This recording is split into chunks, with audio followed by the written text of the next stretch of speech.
The Royal Rumble match usually represents a fantastic opportunity to book a spot in a WrestleMania main event for the 30 folks who get the chance to enter. Yet, whether due to a jilted cult member in a sheep mask hurling them into a barrier, or the overexcitable violence of a Puerto Rican street gang, the visualizing of a dream has sometimes turned into the darkness of unconsciousness. I'm Gareth from What Culture Wrestling, and here are 12 times wrestlers failed to make it into the Royal Rumble match. Number 12. Macho King Randy Savage, 1991. The 1991 Royal Rumble match was not a great one. Plainly put, looking at the 30 men listed, the only real possible option outside of Hulk Hogan was Macho King Randy Savage. One major stumbling block there, however, was the fact that Savage never made it into the match. Earlier in the night, the Macho King had interfered in the WWE Championship match, smashing the Ultimate Warrior over the head with his royal scepter, and causing the title to be won by Sergeant Slaughter.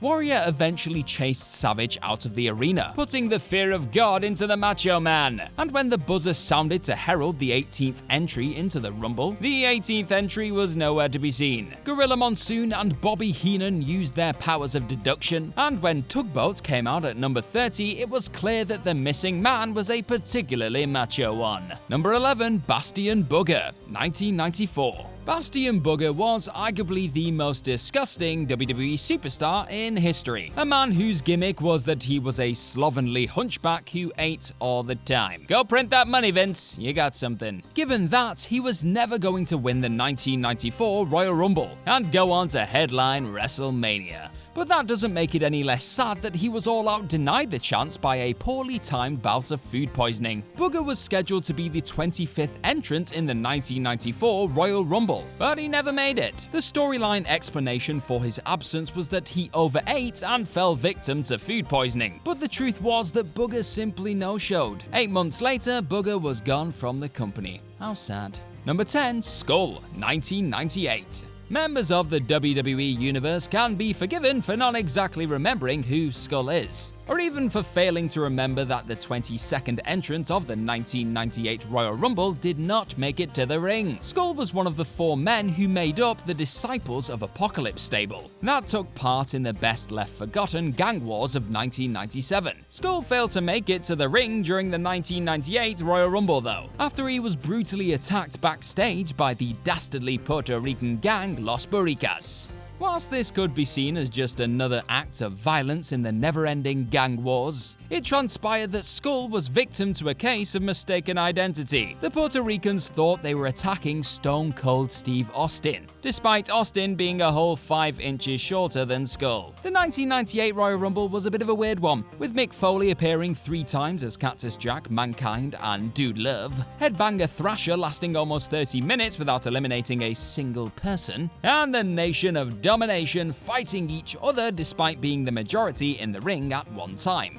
Great stuff. Number 9. Headbanger MOSH, 1999. 1 year after his partner lasted a solid half hour without doing anything of note, Headbanger MOSH failed to even make it out to the ring. With 10 men already entered in the 1999 Royal Rumble, the buzzer sounded but nobody seemed to be coming out. A no-show, perchance? The camera quickly cut to backstage, where Mabel was throwing MOSH around like a baby seal in the clutches of a particularly emotionless orca. 1999 WWE was a hellacious place, where rules were rarely abided by, and competitors could decide on a whim to steal the Royal Rumble spots of innocent headbangers. Things wouldn't go too hot for Mabel either, in truth. After eliminating 5 men in less than 2 minutes, the man who would become Viscera found himself ejected from the match by Bradshaw, Farouk, and Midian, before being taken to the back to become the newest member of The Undertaker's Ministry of Darkness. Number 8. Spike Dudley, 2004. It is one of those weird wrestling facts, but when Bubba Ray Dudley entered the Royal Rumble in 2015, he became the first member of the Dudley family to do so, which is insane. An honor that went to the runt of the litter way back in 2004. Spike Dudley was scheduled to enter the 2004 Rumble at number 13, but had the misfortune of making his way to the ring just as Kane had been eliminated by Booker T. This wasn't just any elimination either, with the Big Red Machine finding himself hurled over the top rope after being distracted by the ominous gong of his recently buried brother, The Undertaker. Spike did not stand a chance, really, did he? Incensed by his brother taunting him from the grave, Kane took out his frustrations on poor Spike, destroying the future Cruiserweight champion to such a degree that the ECW hero was unable to take his place in the match. A chokeslam on the ramp will do that to you, yeah. Number 7, Test, 2004. 8 entries after Spike had failed to successfully make it to the ring, another poor soul found his dreams of headlining WrestleMania dashed. Chris Benoit, Randy Orton, and Kurt Angle were fighting it out in the ring, awaiting the arrival of number 21. Test's excellent entrance music played, but Stephanie McMahon's former fiancé was nowhere to be found. That was because the former Intercontinental Champion was lying in a heap in the backstage area. Sheriff Austin was quick on the scene, quick enough to inform Test's assailant that they were to take the former corporate insurance policy's place in the match. The attacker turned out to be none other than Mick Foley. This did not please Randy Orton too much, and Foley headed out to the ring to confront his major foe at the time. Foley eliminated Orton, eliminating himself in the process, ending the Legend Killer's 33-minute stay in the match. Number 6, Scotty 2 Hotty, 2005. Scotty 2 Hotty hasn't really had a whole lot of luck when it comes to the Royal Rumble. In 2001, he had the misfortune of coming out just as The Undertaker and Kane were alone in the ring, and 1 year later, The Undertaker annihilated him after being shockingly eliminated by Maven. Scotty's saddest Rumble moment came in 2005 though, when he wasn't able to even make it into the match. Muhammad Hassan had just been eliminated by the 6 other men in the ring, and as Scotty danced his way down to the ring, he danced directly into an onslaught by the recently eliminated Hassan.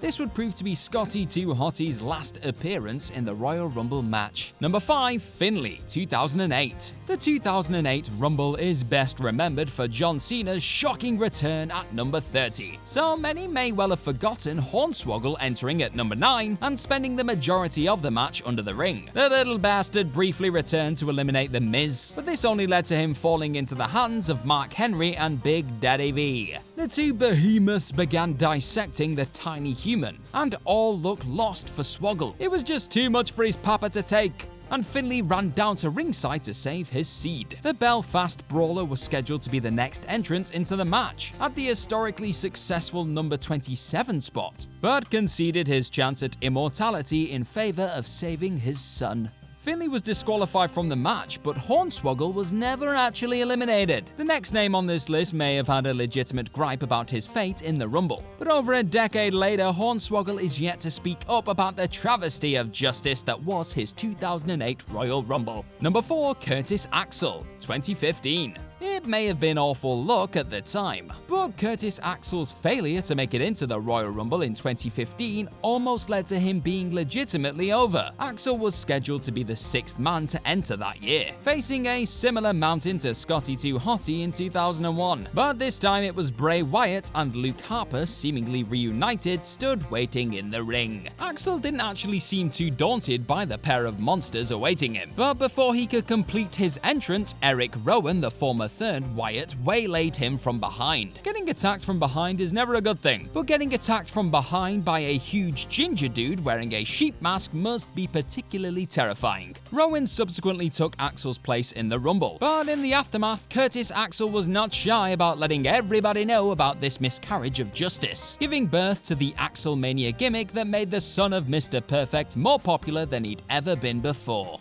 Number 3, Ty Dillinger, 2018. Back in 2017, the Alamo Dome completely exploded when NXT's Perfect 10 Ty Dillinger shockingly entered the Rumble match at, you guessed it, number 10. He'd then rush into the ring before thumping Braun Strowman to the sound of 52,000 fans chanting the number he'd become synonymous with. However, 1 year later, that very same number unfortunately did not lead to the same sort of rousing in-ring performance from the then SmackDown Live talent. In fact, thanks to two bitter buddies in the back, Dillinger wasn't given the chance to give any sort of Rumble performance at all, attacking the fan favorite as his entrance music played out in front of a giddy Wells Fargo Center crowd. Kevin Owens and Sami Zayn were determined to spoil the perfect party, with the latter seizing Dillinger's spot in the match post-beatdown. In the end, Zayn was eliminated by the eventual winner of the 2018 men's contest, Shinsuke Nakamura, and Dillinger wouldn't participate in another edition of the match again before leaving the company in February 2019. Number 2. LANA 2019. If you'd have told people that a throwaway injury sustained on the pre-show would eventually lead to the most over star in the company winning the Women's Royal Rumble, you'd have probably been laughed all the way back down the never-ending Chase Field walkway. But that's exactly what went down when Lana, nursing a sore ankle after being knocked off the apron earlier in the night, was stopped in her tracks at number 28. After Nia Jax had viciously brutalized the ravishing Russian on her way to the ring, an already struggling Lana had no choice but to give up on her hopes of winning the over-the-top rope spectacular. So, sensing the opportunity to seize a chance at Mania immortality, Becky Lynch suddenly appeared and pleaded to be subbed into the match. Sure enough, Fit Finlay granted the man her wish and lit the match, which ultimately sparked one of the biggest reactions in the event's history, as the star strutted down to the ring and ultimately went on to win the whole damn thing. This would not be the only night ruined by an irresistible force, however. Number 1. R-Truth 2019.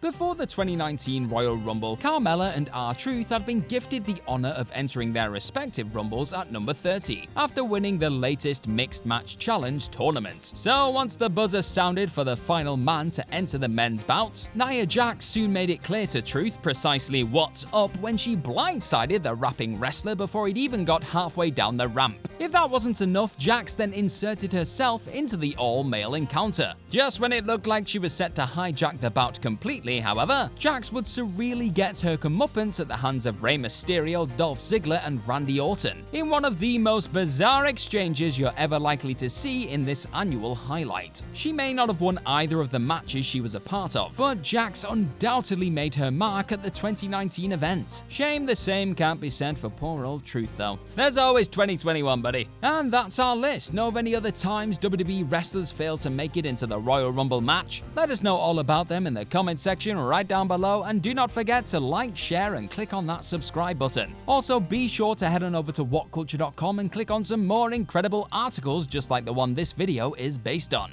I've been Gareth from What Culture Wrestling. Thank you very much for watching, and I'm sure I'll see you very, very soon.